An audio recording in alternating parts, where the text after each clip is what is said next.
La vida académica siempre ha formado parte de mi desempeño profesional. No concibo que haya un abogado que únicamente sea litigante, ¿no? Yo pienso de que si tú no cultivas tu lado académico, no vas a cultivar los conocimientos y aprendes de enseñar. Yo creo que el derecho penal tiene que verse con razonabilidad. Así como pienso que un abogado tiene que prepararse académicamente para ser un buen abogado, también la visión que debe tener un abogado penalista del derecho penal únicamente puede funcionar si es una visión garantista. El juez no puede inventarse medidas cautelares que no existen en el código y tampoco las puede aplicar de un modo distinto a la que el código te las dice. Entonces, para bien o para mal, nos guste o no nos guste, hay que ceñirnos a las que están establecidas en el código. Había una desnaturalización de la prisión preventiva, no solamente porque ahora se cree que esta medida es una regla y en realidad debe de ser la excepción.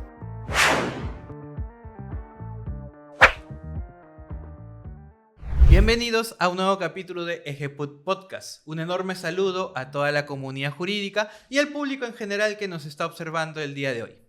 Gracias por compartir con nosotros este pequeño espacio para poder aprender algo nuevo. El día de hoy tenemos el placer de contar con la compañía de la doctora Cecilia Madrid Valerio. Doctora, muy buenas noches. Muy buenas noches, Renzo. Muchas gracias por la invitación. Bueno, agradezco a Ejeput para poder conversar en este nuevo espacio. Doctora, vamos a empezar. Como repito, me gusta mencionarlo como parte del sello de la casa. Me gusta empezar siempre con este pequeño momento para conocerla a usted. Conocerla a usted como profesional y como persona, ya que muchas veces vemos la cara del abogado, más aún usted que ya hemos conversado un poco y sabemos que es litigante, pero siempre detrás de la figura del abogado hay una persona.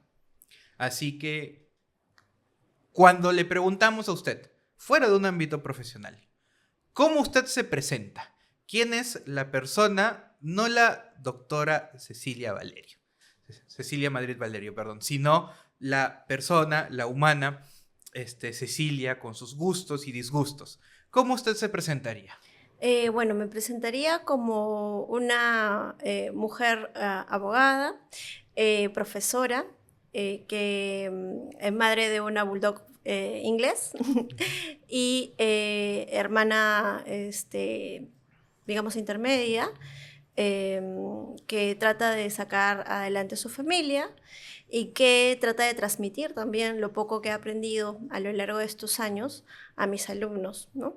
Para que podamos, en esta carrera tan difícil que hemos decidido emprender, pues que dejemos algo de enseñanza y luchemos por los derechos de nuestros patrocinados. Con eso que me está diciendo, doctora, ya me da pie a varias preguntillas ahí que se me ocurren, pero vamos por un momento a seguir el orden y ya después nos desordenamos como solemos hacer acá. Ok. Primero, también pregunta de cajón acá en este pequeño programa. Regresemos en el tiempo, la época en que aún no era la doctora Madrid, era simplemente la alumna Cecilia. La alumna Cecilia en un colegio particular o tal vez estatal, pero en el colegio. Llega esa etapa, casi siempre cuarto, quinto y secundaria, en el cual nos hacemos esa importante pregunta. ¿Qué voy a hacer con mi vida? ¿Qué clase de profesional quiero ser? O tal vez quiero trabajar, o obstáculos también reales. Mi familia tiene la posibilidad, yo tengo la posibilidad económica de estudiar algo, tal vez sí, tal vez no. Así que quiero que nos comente, por favor, ¿cómo es ese momento de su vida en el cual toma esa importante decisión? Esa importante decisión que, por supuesto, hasta el día de hoy, por supuesto, la ha marcado.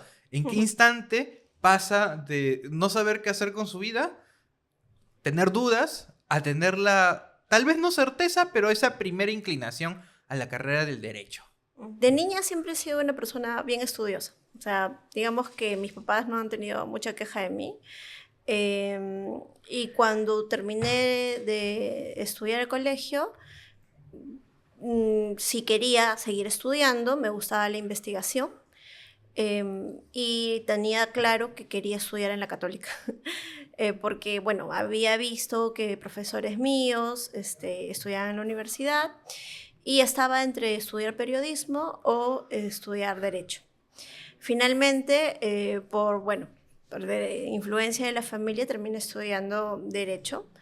Pero creo que la decisión que marcó que eligiera la carrera era porque me gustaba investigar, me gustaba leer y bueno, de las carreras que en ese momento tenía como por ello, escogí Derecho, ¿no? Cuando se refiere a influencia por la familia, tal vez hace mención a que en su familia hay otros abogados, o tal vez sin ser abogados le dijeron, tal vez entre tus dos opciones podría ser esta mejor.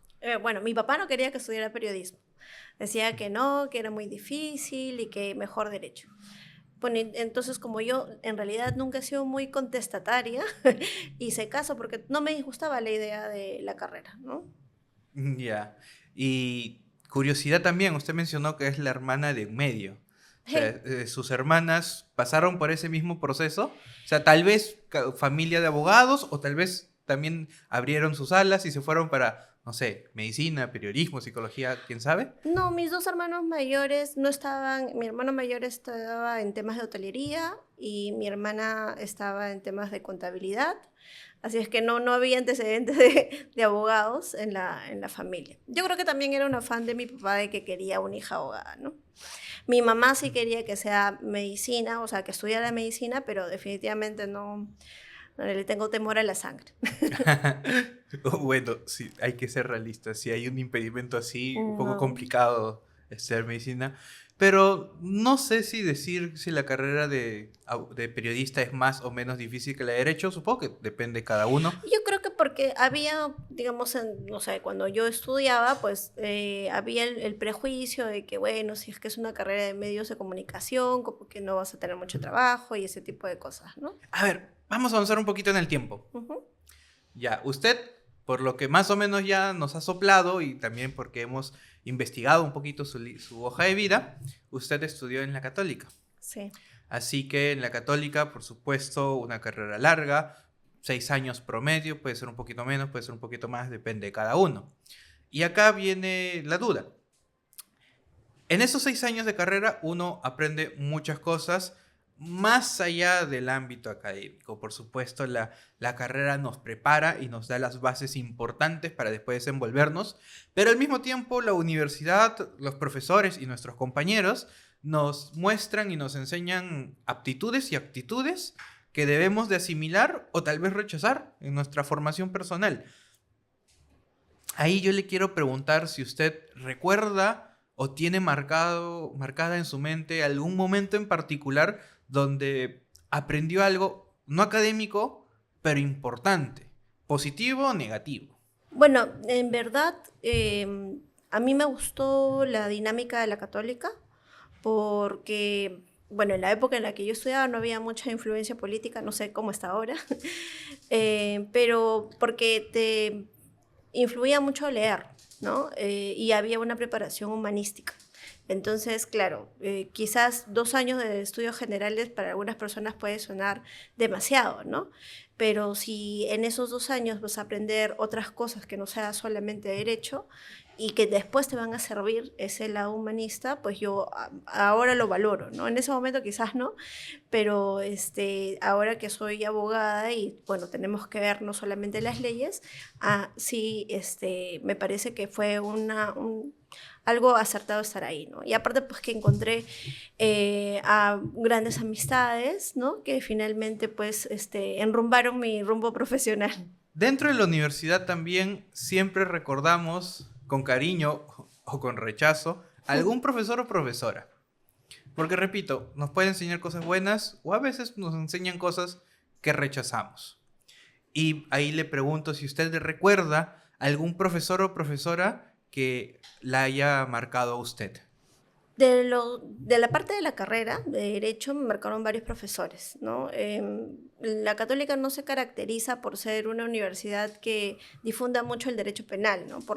Los abogados de la Católica más son corporativistas, de familia. Sin embargo, yo llevé el primer curso de Derecho Penal con el profesor Bramont Y bueno, me gustó como era y luego ya no me pude deslindar del derecho penal porque empecé a ver otros profesores que nos hablaron más de eso y empezar a estudiar. Y también en el ámbito pues amical tenía amigas que se dedicaban al derecho penal y me llamó la atención mucho, sobre todo la materia, ¿no? Es decir, yo siempre le digo esto a mis alumnos que en el derecho hay varias cosas importantes que uno discute, ¿no? Pero en el derecho penal discutes de tu libertad. Entonces creo que eso es importantísimo, sobre todo en el impacto que puedes tener en la vida de las personas, ¿no? Cuando menciona el profesor Bramont, ¿está mencionando al Bramont padre o a No, Bramont Luis Alberto, Luis Luis Felipe? Alberto. Luis Sí, Alberto. el doctor Luis Luis- Alberto. Después otro profesor que me pareció que ya era, digamos, que fue muy importante también cuando llevé Derecho Penal Económico, fue el doctor Caro Coria, el doctor Carlos. Y me pareció que también era otro mundo, pues, ¿no? Cada vez que uno aprendía, pues descubría más cosas del derecho penal, ¿no? A ver, indirectamente ya ha respondido esta pregunta, pero igual quiero escucharla sobre este punto. Ujú. Ok, usted ingresó a la Facultad de Derecho, sabía que quería ser abogada, pero casi nadie sabe a qué rama quiere ejercer hasta Ajá. que ya ve un poquito de todo. Ujú. ¿Hay algún momento en particular que haya dicho, yo quiero ser penalista? Porque ya nos mencionó al doctor Bramo y nos dijo que sí hizo que le guste la rama del derecho penal, pero no necesariamente eso hace que se incline por esa rama. Así que, ¿recuerda usted si es que hubo algún momento en particular que diga, no, yo ya me decidí, quiero ser penalista? O tal vez apareció en el camino. Yo quería ser penalista desde un primer momento, desde que llevé el curso de Derecho Penal. Me gustaba la materia y sobre todo la importancia de las materias, de, digamos, lo que tocas, ¿no? Del impacto que puedes tener. Pero creo que la persona que más ha marcado mi carrera profesional y que la sigue marcando es el doctor Arsenio Oré. Si bien es cierto, yo no fui su alumna, ¿no? Empecé a ir al Instituto de Ciencia Procesal Penal cuando todavía era estudiante de Derecho, en realidad por amistad, ¿no? O sea, tenía mi mejor amiga, ya practicaba en el estudio, entonces me llamaba para las tareas académicas y a mí me gustaba estudiar. Entonces fue ahí en realidad donde empecé a ver que se podía hacer cambios a través del derecho penal, ¿no? El Instituto de Ciencia Procesal Penal en esa época tenía la batuta en temas de reforma y involucraba mucho a los estudiantes y en los conversatorios que tenía, pues no importaba si tú eres estudiante o profesor, igual valía tu voz, ¿no? Y fue algo que me cautivó y además también la dinámica que se tenía y que tiene el doctor Arsenio, que es pues una visión garantista, ¿no? Que es la que yo aplico también en la carrera y que es la que creo que es la única manera de entender el derecho penal, ¿no? Muy particular su situación porque, bueno, hemos escuchado muchas experiencias en anteriores programas que he compartido con otros profesionales y, bueno, hasta el momento usted es la primera que me marca muy puntualmente un instituto dentro de la universidad. Pero bueno, esos espacios plus que nos otorga nuestra institución siempre son muy importantes. Yo también recuerdo con mucho cariño, aunque no parezca, sé que soy penalista, la gente que nos sigue lo sabe, pero yo también encontré mucha pasión en la rama laboral y yo en su momento incluso me metí al Instituto de Derecho Laboral y hasta ahora me gusta mucho, lo leo ocasionalmente, trato de mantenerme actualizado, pero sí ejerzo y vivo y me apasiona el derecho penal. Ahora, avancemos todavía un poquito más en el tiempo. Ujú. Ya, usted ya no es la estudiante Cecilia Madrid, sino ya es la abogada. Ya está titulada, ya está colegiada. El día de hoy se colegió. ¿Cómo es que usted se enfrenta ese duro paso por el que todos transcurrimos de a veces la utopía de las aulas a la cruda realidad laboral?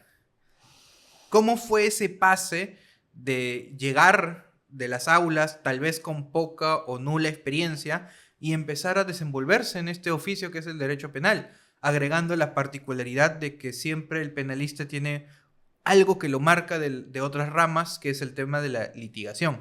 Es un puntito que nos diferencia, al menos por antigüedad, con otras ramas, y que las universidades no nos preparan tal vez para litigar, nos preparan para el derecho penal y procesal, lo cual está excelente, pero sinceramente no para litigar, eso lo aprendemos en el camino.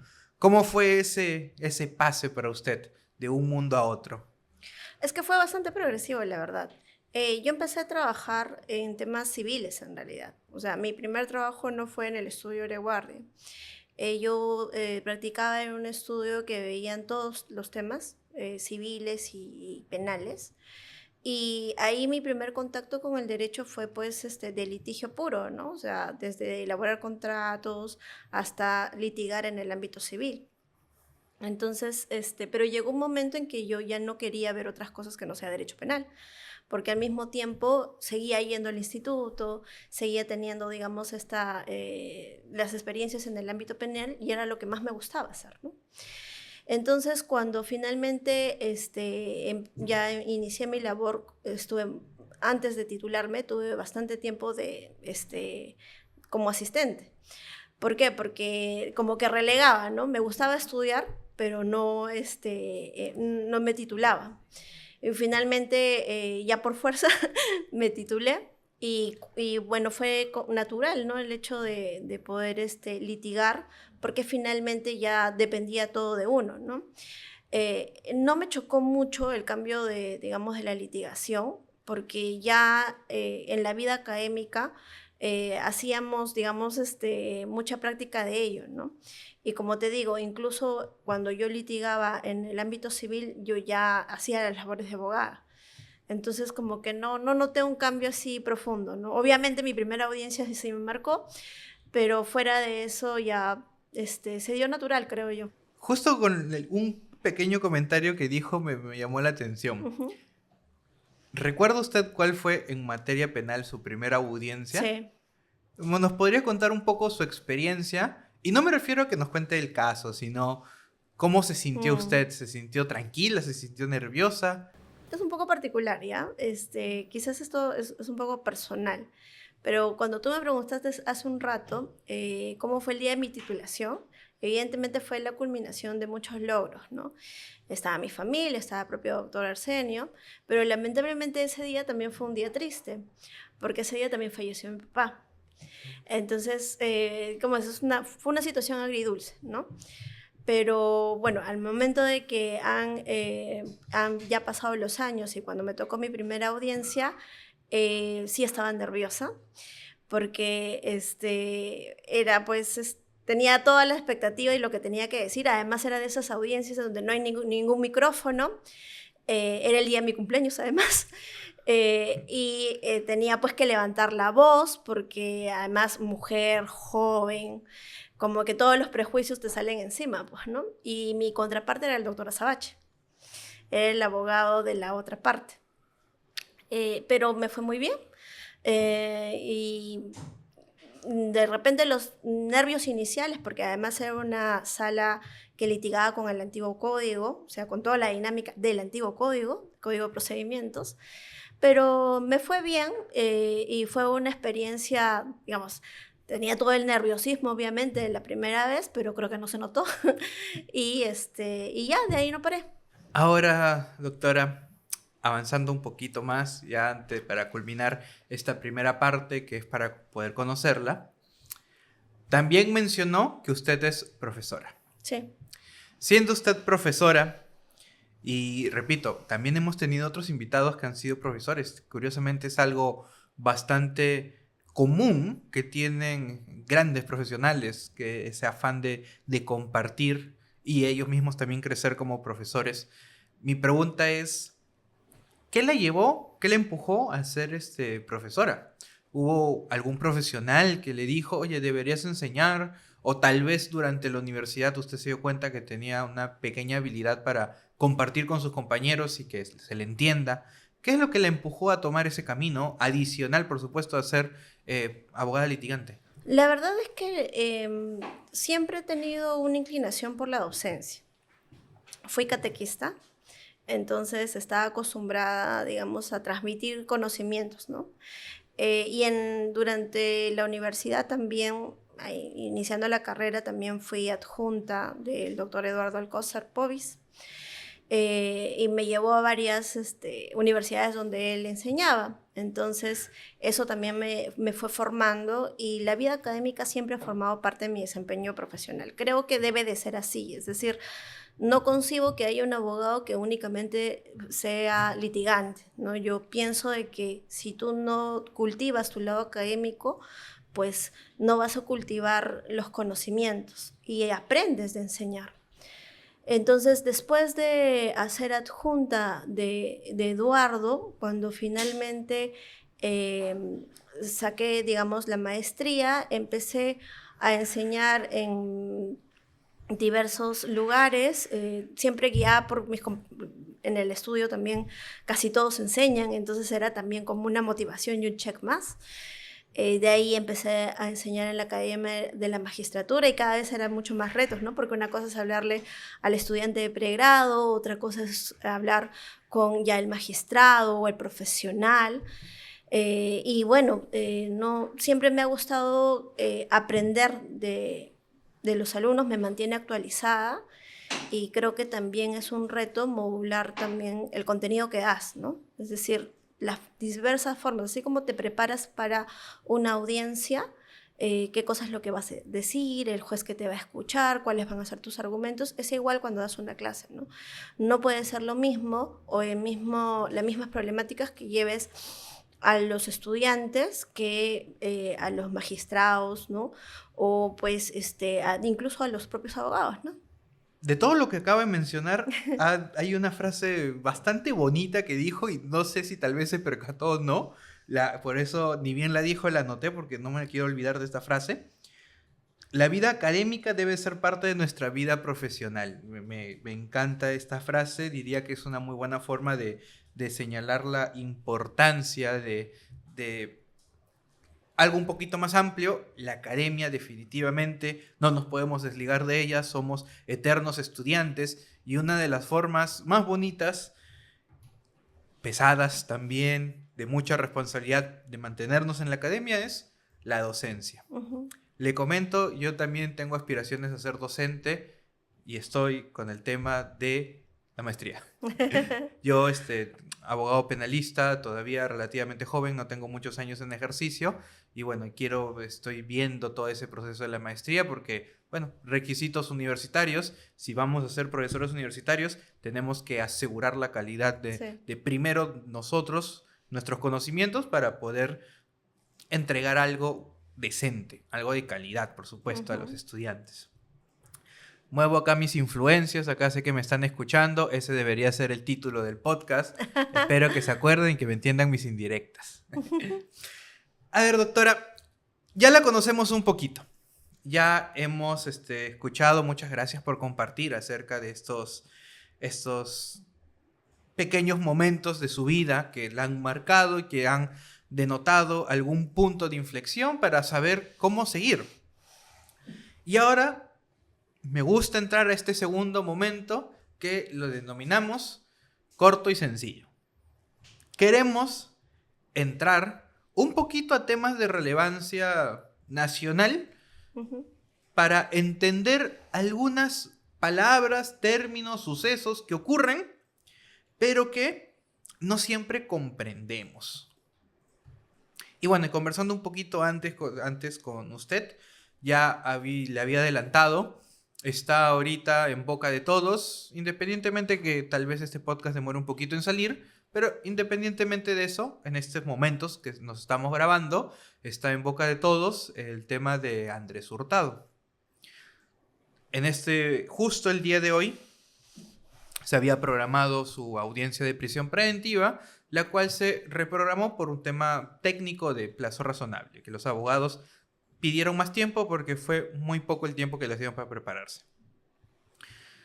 A Andrés Hurtado se le está acusando de tráfico de influencias y alternativamente de cohecho activo específico. Y bueno, queremos entender queremos saberlo, pero por supuesto, para que cualquier persona pueda comprenderlo.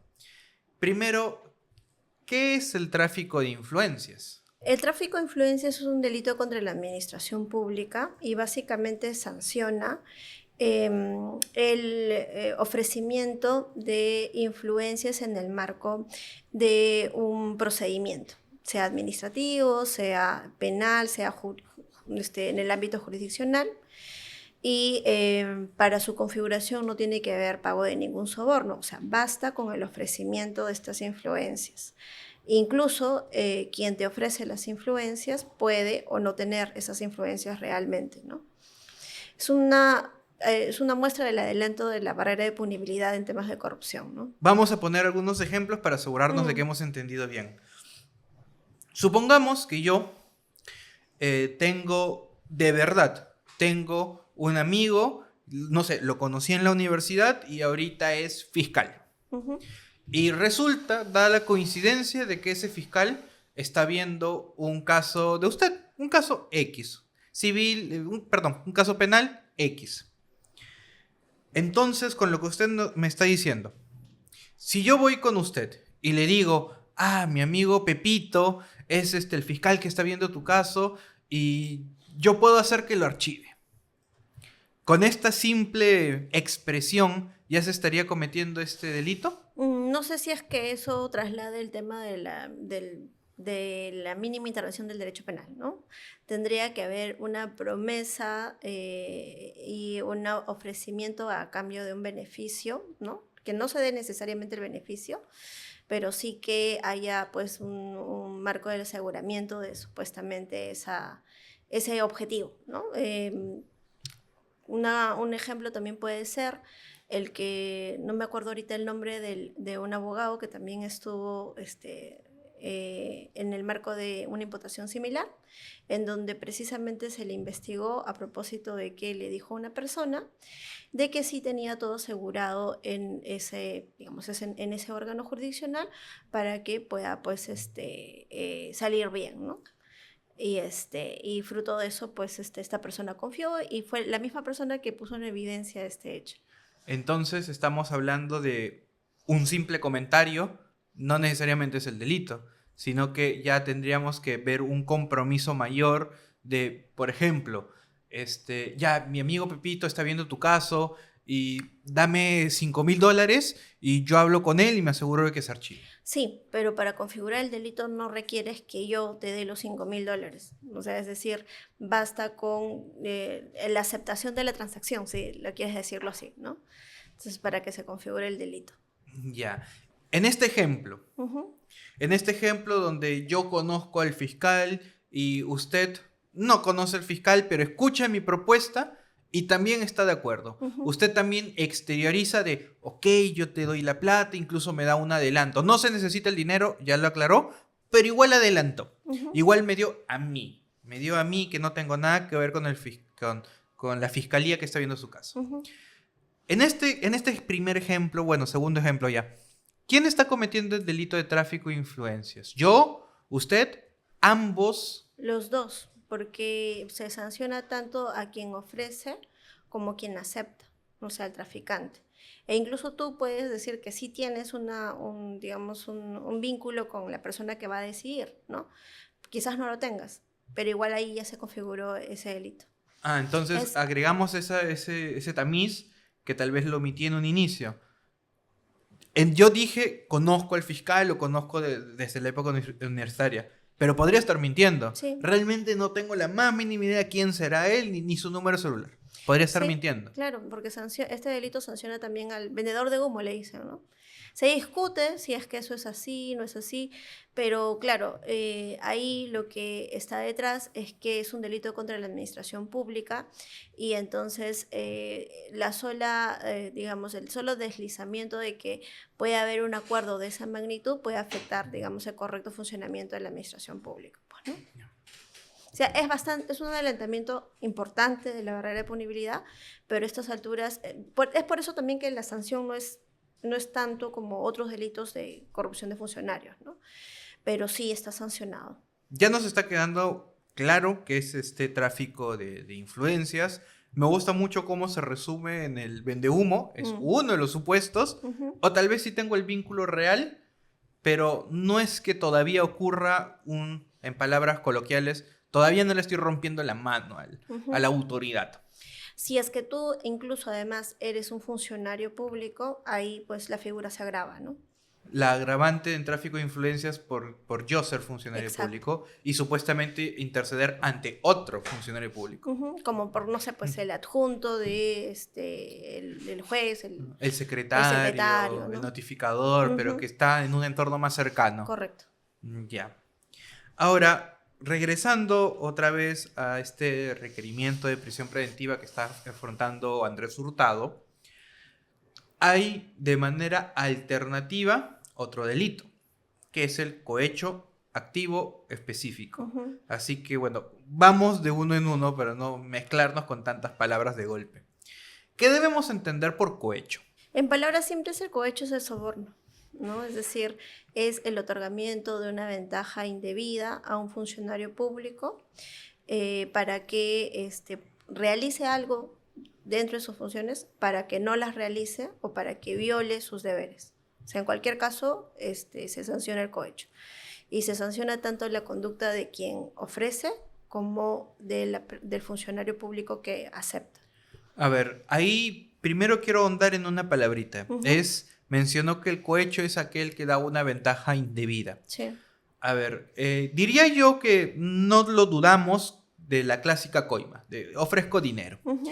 Pero ¿se puede realizar cohecho con algún otro tipo de ventaja? Sí. ¿O obligatoriamente tiene que ser dinero? No, no, puede ser un favor sexual, puede ser la promoción de algún puesto, una mejora en el ámbito, no sé, pues, patrimonial, ¿no? Cualquier ventaja indebida en realidad. No necesariamente económica, entiendas entonces ventaja desde un espectro muy Sí. amplio que dependerá, por supuesto, entre las partes que están en este acto de cohecho. Ujú. Ahora, el cohecho se divide en cohecho activo, cohecho pasivo.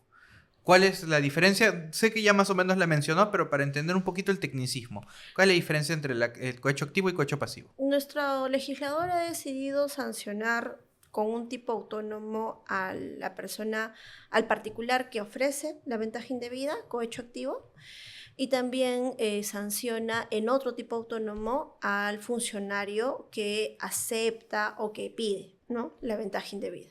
Ese es el cohecho pasivo.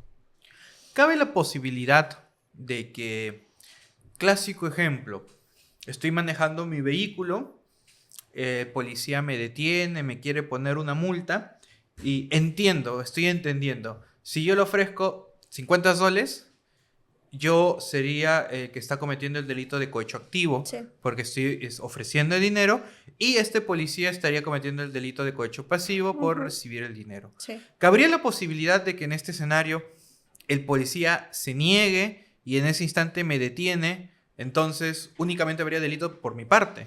Sí, o sea, es un delito de encuentro, sí, porque, digamos, requiere la participación de un funcionario, de un particular y un actor privado, ¿no? Pero puede darse el caso, como tú indicas, que el funcionario público se niegue y basta con el ofrecimiento para que se configure el cohecho activo. Entonces ya vamos poco a poco cerrando esta materia. Cohecho activo, ¿y a qué se refiere cuando dicen específico? Lo que pasa es de que se sanciona con un tipo especial aquel otorgamiento de ventaja indebida en el marco de un proceso, ¿no? Es decir, en este caso, pues es un procedimiento, ¿no? Cuando se hace a determinados funcionarios públicos, como me parece que fiscal, juez, ¿no? Y en esos casos la pena es mayor. El cohecho activo es, digamos, En genérico general, para cualquier funcionario, correcto. pero el específico es, entre otros, cuando esta coima o este ofrecimiento va a un juez o a un fiscal. Ujú. Sí. Bien. Entonces ya entendemos un poquito mejor esto. Y ojo, no sé si lo mencioné, pero es la ventaja indebida es tanto para que ese funcionario público viole sus funciones como para que las cumpla, ¿no? Porque tampoco porque algunos pueden pensar de que una ventaja indebida para que ese funcionario actúe conforme a sus atribuciones no es cohecho, pero sí lo es. A ver, un ejemplo para entenderlo. Yo le pongo el ejemplo. Tengo mi proceso en tal juzgado, pero se está demorando.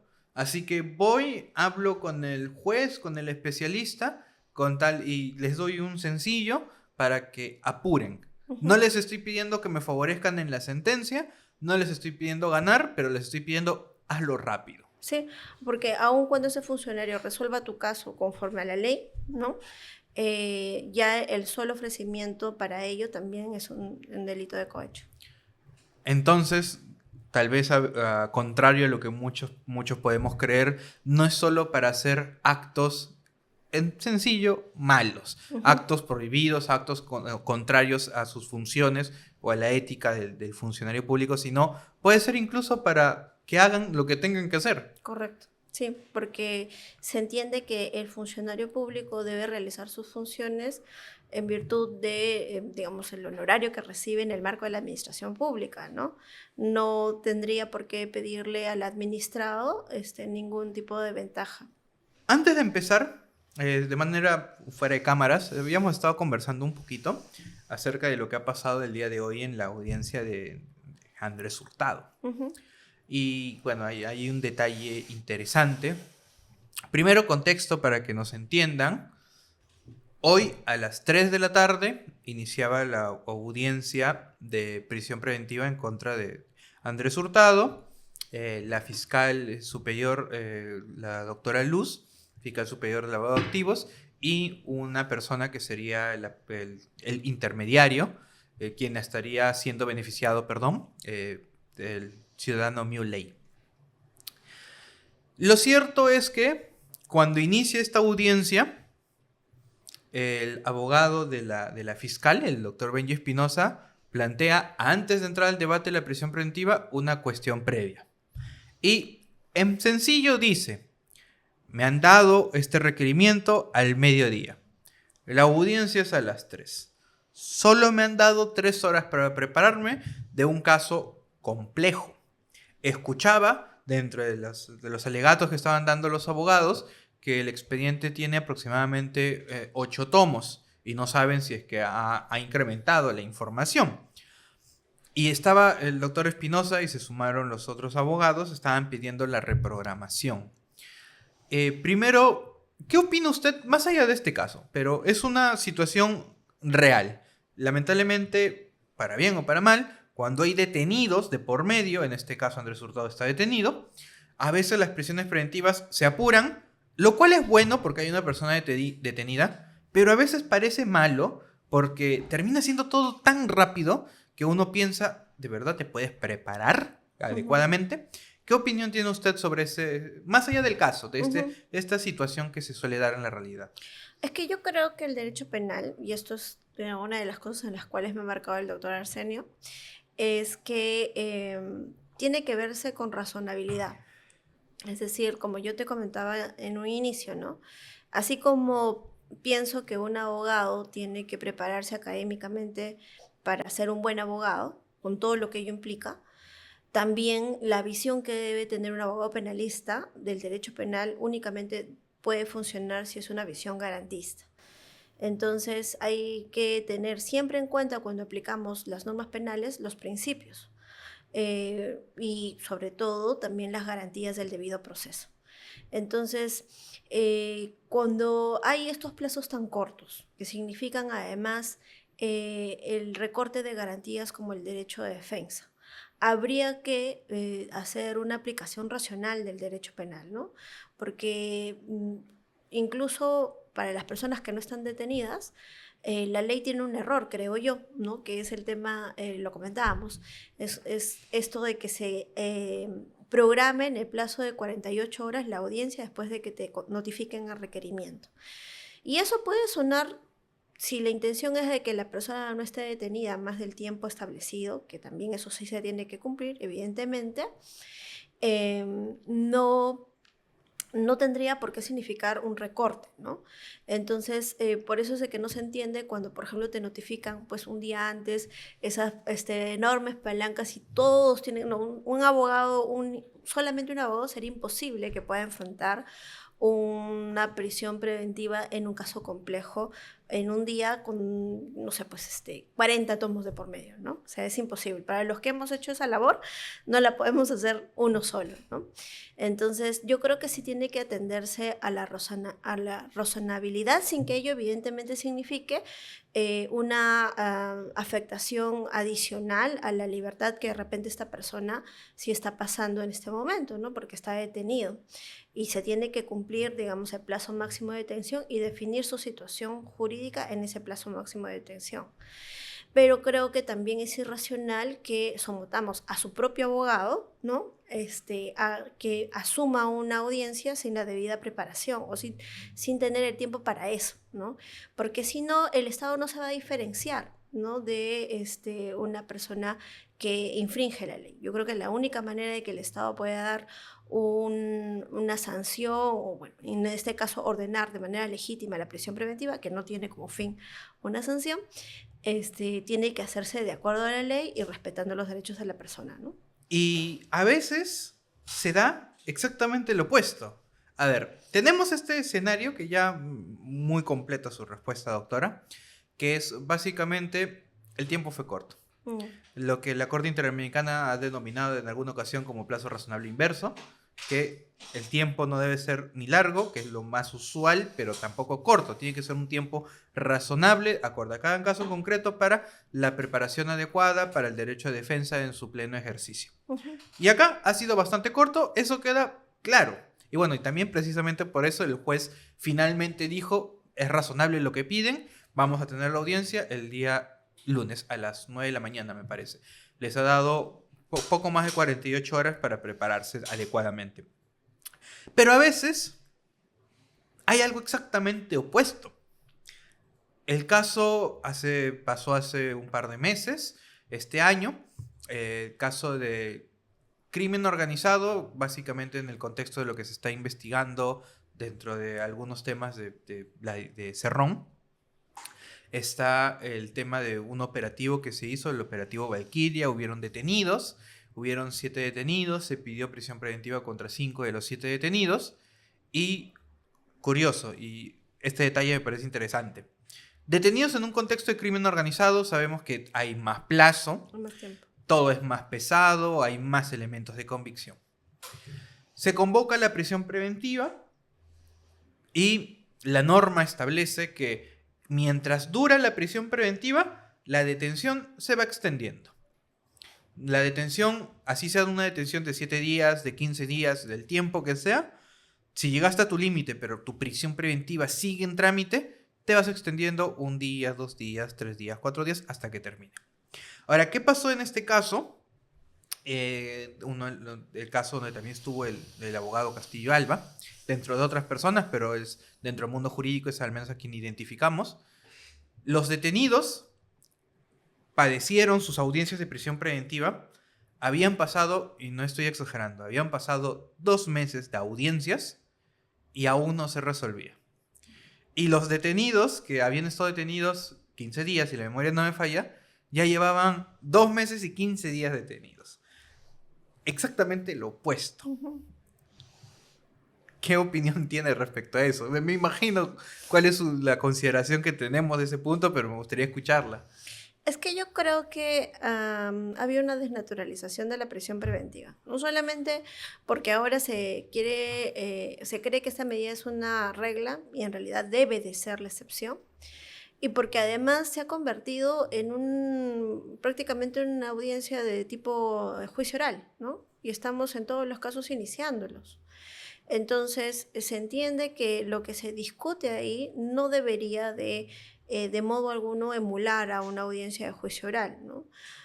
Si bien es cierto, hay determinados requisitos que se tiene que cumplir, pues no podemos igualar pues una audiencia de 2 meses, ¿no? O sea, claro, será un caso complejo, por supuesto que lo es, como muchos de los que hay, pero con la exposición mediática, la afectación a la libertad que tienen esas personas, o sea, como te repito, la aplicación del derecho penal tiene que ser una aplicación racional, porque si no, vamos a normalizar, ¿no?, algunas conductas que creo que lejos de favorecer al ejercicio de la justicia, más bien desacreditan a las propias instituciones, ¿no? Y bueno, también para conocimiento de quienes nos están escuchando, porque seguro quieren saber la historia completa, se presentó un habeas corpus, uno de los que estaban detenidos. Les mentiría si ahorita me acuerdo cuál de todos los detenidos lo presentó.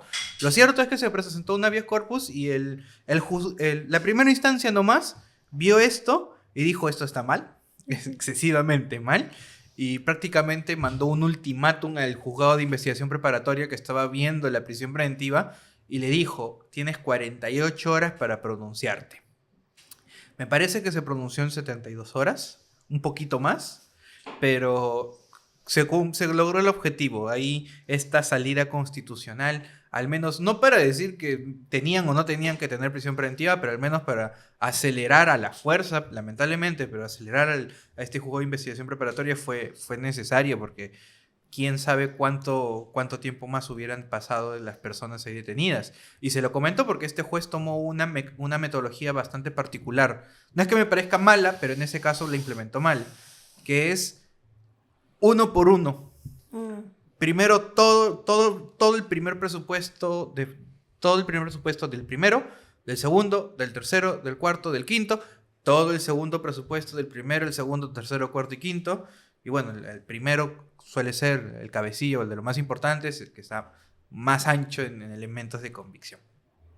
Pero, a ver, doctora, ya que estamos hablando de la prisión preventiva, también a veces utilizamos muy indiscriminadamente este término, pero nuevamente, en corto y sencillo, ¿qué debe entender un ciudadano respecto a prisión preventiva?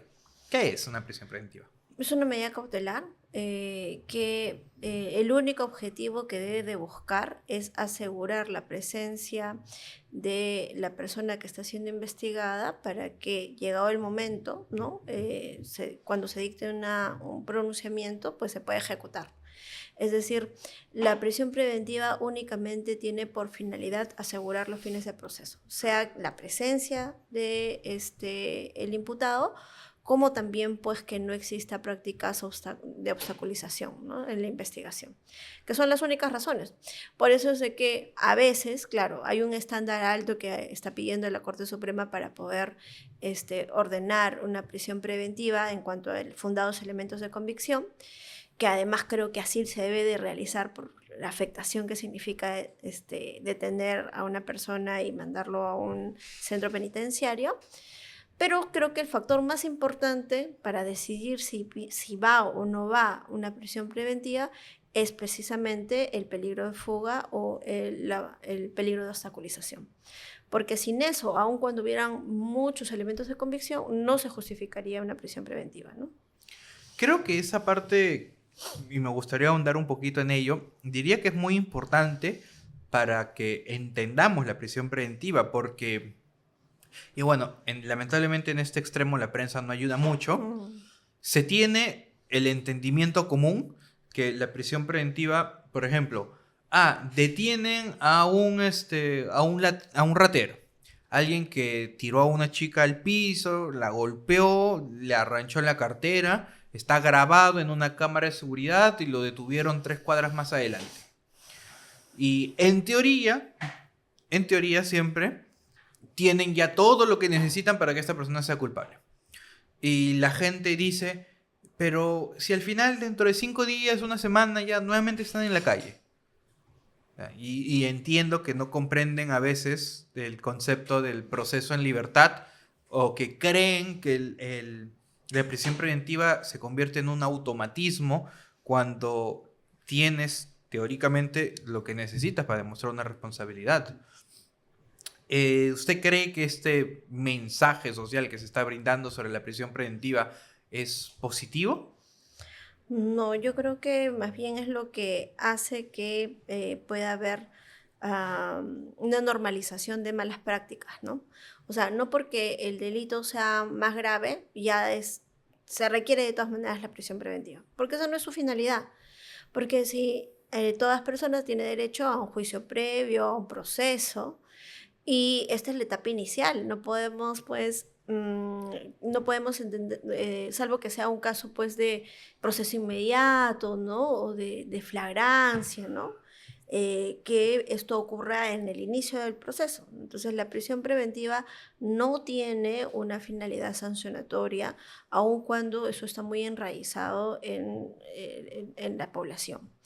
Y creo que más bien es un efecto negativo el que los medios de comunicación social se indignen, ¿no? Porque no se dio la prisión preventiva, incluso del caso que estamos comentando, ¿no?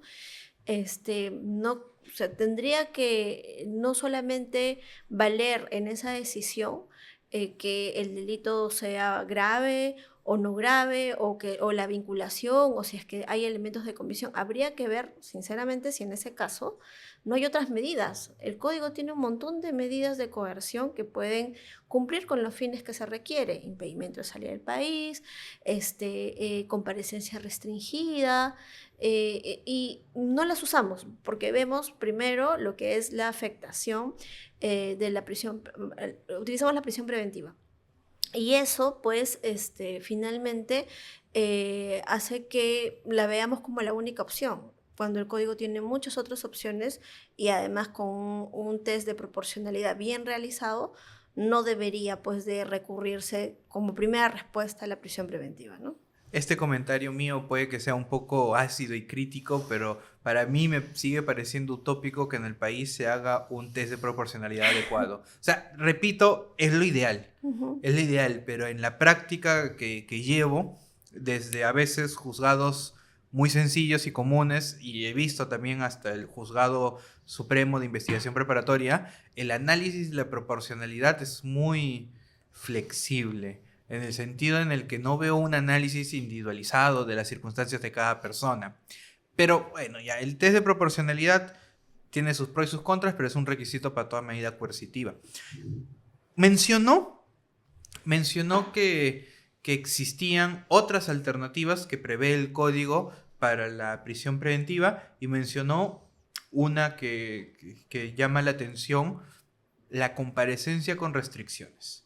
La comparecencia con restricciones es un nivel más bajito de la prisión preventiva, para hablar también en términos sencillos. No es grave, no te restringe tu libertad locomotora metiéndote en un centro penitenciario, pero sí te establece lo que se denominan reglas de conducta. Sí. ¿Cuáles son estas reglas de conducta que un juez podría poner en una comparecencia con restricciones? Bueno, hay de diversa índole, dependiendo del peligro que el juez quiera resguardar, ¿no?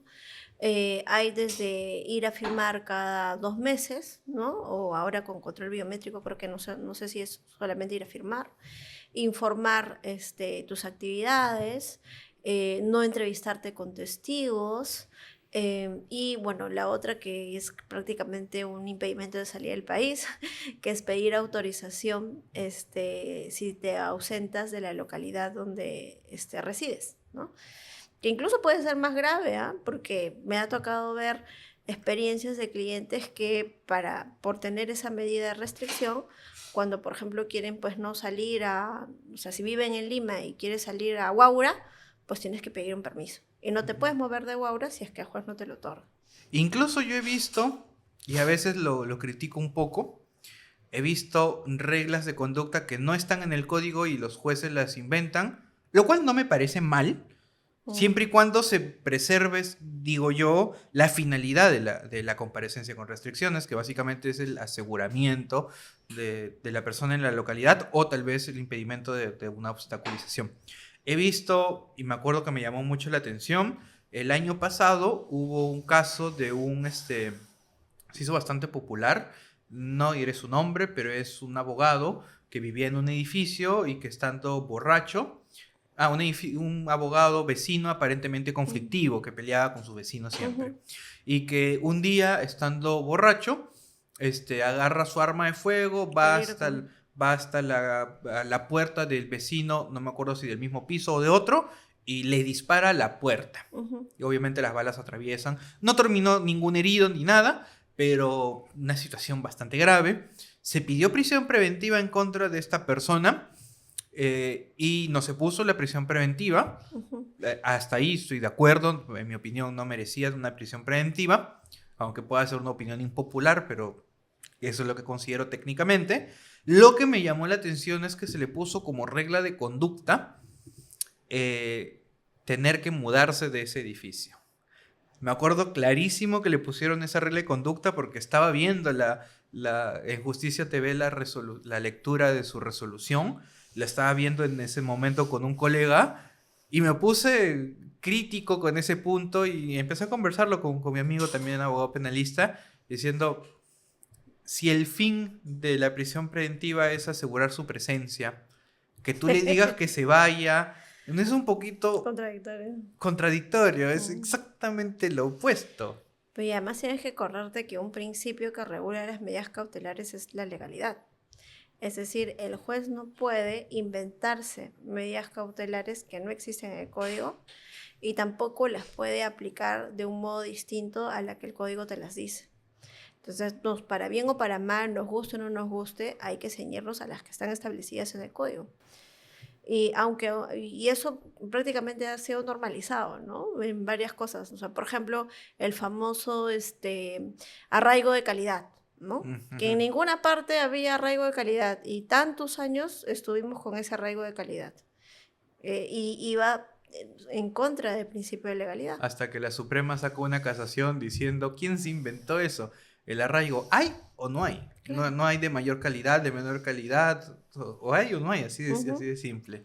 Incluso también me acuerdo, en caso Cócteles, Keiko cuando no tuvo su prisión preventiva, pero tuvo reglas de conducta. Una regla de conducta que también me llamó la atención era que ella tenía prohibido presentarse a la prensa y hablar del caso. Me pareció algo curioso. No lo pensé descabellado. Tendría algo de sentido en base a las finalidades de lo que es una medida coercitiva, pero principio de legalidad. Te estás inventando una regla, a fin de cuentas. Pero y además de que también estás afectando un derecho, ¿no? Es decir, el derecho a la libertad de expresión es un derecho fundamental. Entonces tendría que haber una justificación para ello. Y curioso que lo menciones porque después de eso se dieron en otros casos cuando ni siquiera era necesario, porque ni siquiera era un caso mediático, pero ya como en otros casos se había hecho, se pidió. Bueno, ya estamos avanzando en esta entrevista, ya estamos llegando al límite que siempre tenemos para la duración, para que la gente tampoco se aburra. Si bien la conversación podría ser interesante y tengo clarísimo que podríamos hablar 2, 3, 4 horas de nuestras experiencias, la idea es también que la gente de una manera masticable y un tiempo prudente pueda escucharnos, por supuesto llegando hasta el final. A veces al final siempre nos gusta dejarlo mejor. Ya finalizando este podcast, quiero pedirle, mejor dicho, lo que también suelo pedirle a otros invitados, que es un consejo. ¿A quién usted le daría un consejo y cuál consejo sería? Por supuesto, es algo abierto. Puede ser a sus estudiantes, puede ser a profesionales, puede ser a familias, a quien usted guste, pero un consejo que a usted le haya servido y que crea que debe compartirlo con nosotros. Creo que lo dividiría en dos. O sea, para los que están estudiando la carrera de Derecho, que no se desanimen con los comentarios de que es una carrera competitiva. En realidad, si te gusta y además si quieres ser abogado penalista, creo que tienes que poner todo de ti para eso. Pero también hay que asumir con responsabilidad, ¿no? Tal es el impacto de un abogado en la vida de una persona que no podría merecerse un abogado que no se prepare académicamente para afrontar ese reto que es desempeñar un patrocinio o desde la función que te toque, ¿no? Porque también si te toca estar como fiscal, como juez, mucho más importante tus decisiones que sean razonables, que sean conforme a los principios, porque siempre hay que ser humanos, ¿no? Y creo que un buen profesional no puede dejar de lado eso, ¿no? Y desde el punto de vista también de ya los profesionales en ejercicio o los propios ciudadanos, ¿no? Que aprendamos a ver el derecho penal desde un Estado constitucional, democrático y de derecho como el que somos. ¿No? Es decir, no nos dejemos guiar por los apasionamientos políticos, ¿no? El respeto de las opiniones, de las ideologías políticas, no debe de plasmarse eso en el derecho penal, porque es una herramienta muy peligrosa que si no la aplicamos con racionalidad y con ponderación, pues nosotros mismos en otro momento podemos estar expuestos. Entonces creo que eso sería los dos consejos que te puedo dar. Bueno, doctora Madrid, muchas gracias por su compañía, muchas gracias por compartir sus experiencias personales, muchas gracias por compartir sus conocimientos, por darnos bien masticadito estos temas que definitivamente a ambos nos interesan y sé que a quien los está viendo, por supuesto que también le interesa. Así que a todo el público, muchas gracias por llegar hasta este punto y con nosotros será hasta en otra oportunidad. Y recuerden, este programa llega gracias a EGEPUT, la mejor formación jurídica. Que tengan un buen día.